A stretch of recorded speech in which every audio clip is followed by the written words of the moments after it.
Buenas tardes, mi nombre es Jessica Paola Barro Rodríguez, soy estudiante de enfermería de séptimo semestre de la Fundación Universitaria Navarra. En esta oportunidad vamos a hablar un poco sobre los diferentes ritmos cardíacos y algunas arritmias que encontramos en él. Bueno, el primer ritmo que vamos a hablar es sobre el ritmo sinusal.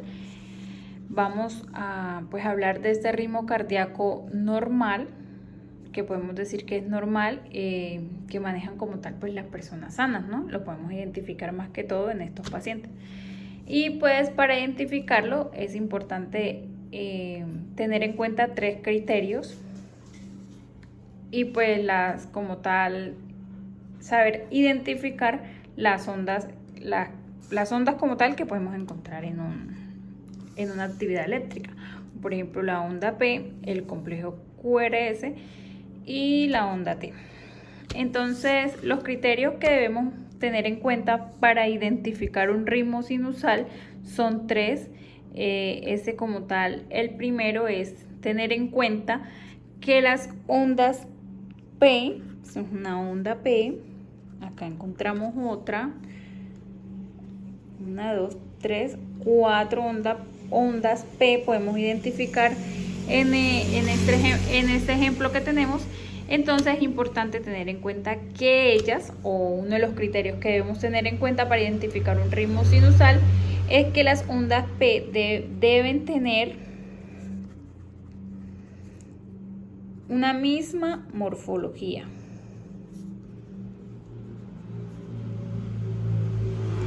Una misma morfología como podemos identificarlo en esas ondas P. Bueno, el segundo criterio que tenemos que tener en cuenta para identificar un ritmo sinusal es que después de cada onda P hallemos un complejo QRS. Como podemos identificarlo acá, como podemos identificarlo después de esta onda P y después de esta onda P. Entonces, el segundo criterio es que después de cada onda P debe haber un complejo QRS. Y como por último, el último criterio que debemos tener en cuenta es que las distancias entre las R deben ser regulares. Es decir, la distancia entre esta R y esta R debe ser regular. Igualmente que esta R y esta debe ser regular. Entonces, todas las R deben ser regular. Es uno de los criterios que se tienen en cuenta para identificar un ritmo sinusal. Entonces, bueno, ahora vamos a hablar sobre algunas de las alteraciones que puede presentar el electrocardiograma o que podemos identificar en él, que es la fibrilación auricular. Para poder identificarla debemos tener igualmente tres criterios en cuenta. Bueno, el primero de ellos es como tal que notamos la ausencia de la onda P. Acá podemos identificar que ellas anteceden un complejo QRS y acá no la podemos identificar o no la podemos ver bien marcadas. Entonces ese es uno de los criterios, la ausencia de las ondas P. El segundo criterio que tenemos que tener en cuenta para identificar una FA o una fibrilación auricular son los intervalos o la distancia que tenemos entre cada R. Podemos observar que entre esta R y esta R no hay una distancia muy diferente a la de estas dos y esta. Entonces ese es otro criterio para identificar una fibrilación auricular. Y el tercer criterio que tenemos en cuenta es ya como tal la aparición de la onda F, que son como esto que podemos observar acá, o sea, no se pueden identificar las ondas, son ondas P, o sea, no se identifican como tal, llamadas ondas F. Son como los tres criterios. Bueno, otra de las arritmias que tenemos es el flúter auricular. Este es una arritmia supraventricular que igualmente se caracteriza por 3 aspectos o por 3 criterios. Uno de ellos es como tal igualmente que la arritmia FA es la ausencia total de las ondas P. No nos es posible identificar las ondas P antes de cada complejo, no la podemos identificar. Es el primero de los criterios.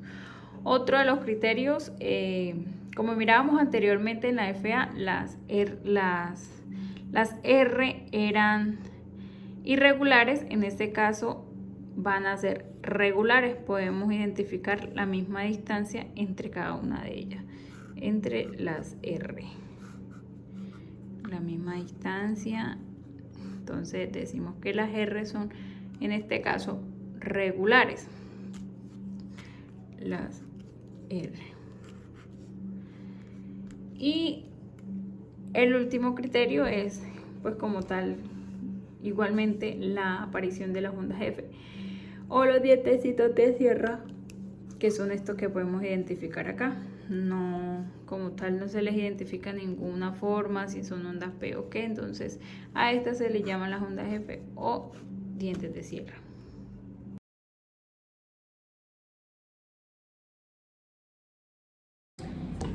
Ahora vamos a hablar sobre los diferentes bloqueos auriculoventriculares que podemos encontrar y los diferentes criterios que debemos tener en cuenta para poder identificar cada uno de ellos. Bueno, ahora vamos a hablar sobre los bloqueos auriculoventriculares. Estos pues son un conjunto de alteraciones que ellos como tal provocan la disminución en la velocidad con la que el potencial de acción se transmite desde el nodo sinusal hasta el nodo AB, auriculoventricular. Entonces podemos decir que ellos como tal son un retraso en la conducción eléctrica desde las aurículas hasta los ventrículos. Y en el EKG lo podemos como identificar o representar en el intervalo PR. Entonces, este se clasifica pues en 3, que es el grado 1, 2 y 3 del grado 1. En el grado 1 como tal tendremos un intervalo PR prolongado, que el intervalo PR debe medir 0,0, van a ser más de 5 cuadros pequeños. Bueno, otra cosa como tal que tenemos en cuenta es que acá en el bloqueo, antes siempre hay una onda P antes de cada complejo QRS. Siempre va a haber se va a conservar pues la onda P. Otro como tal criterio que tenemos en cuenta es el QRS. Debe ser de una morfología normal.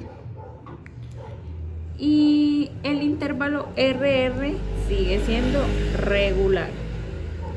RR es regular.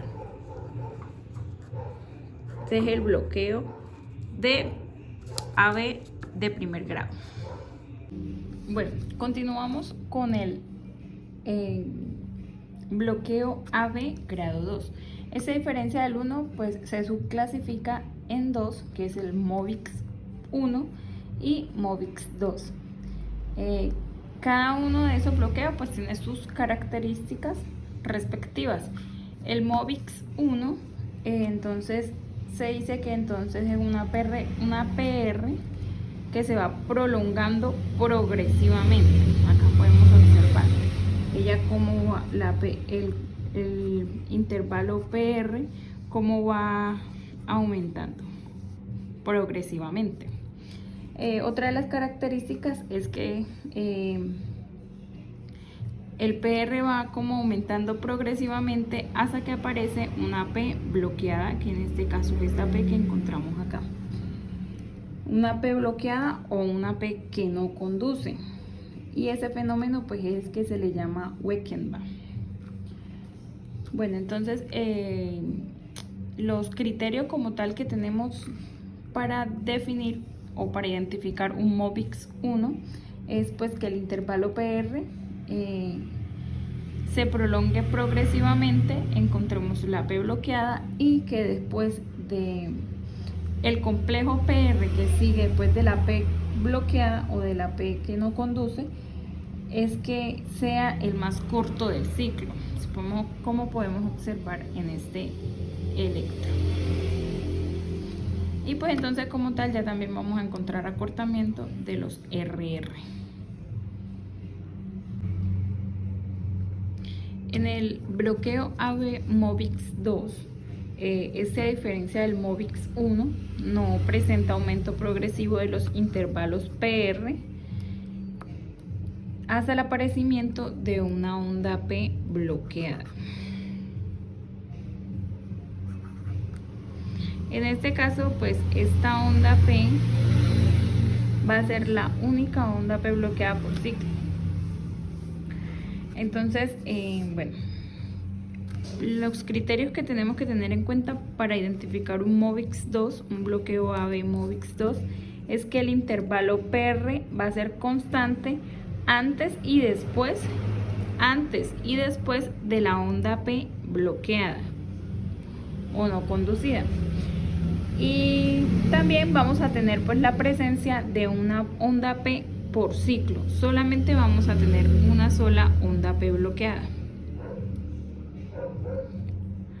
Y los intervalos PP e intervalos RR son constantes.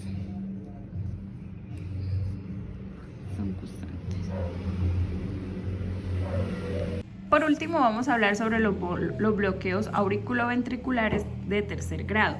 Bueno, es importante como resaltar que en este bloqueo, igualmente que en el bloqueo de grado 2, MOVIX 2, ya serán tratados como tal con un marcapaso o el paciente va a requerir de un marcapaso.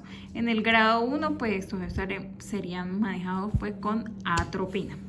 Entonces, bueno, acá en el grado 2 podemos decir que ya existe una disociación completa entre la aparición de las ondas P y los complejos QRS. En este bloqueo, entonces, pues en este bloqueo como tal se dicen que las aurículas pues llevan su propio ritmo y los ventrículos igualmente llevan su propio ritmo. Entonces acá pues vamos a tener o vamos a encontrar un complejo PP regular, igualmente que las RR van a ser regulares. El intervalo PR puede ser muy variable y la morfología de las QRS, en este caso, en este electro, las podemos identificar morfológicamente pues regulares, ¿no? Pero pueden variar y esto se debe a que las ondas P y los complejos QRS no guardan pues como tal su relación y por eso podemos identificar la variabilidad de los complejos QRS.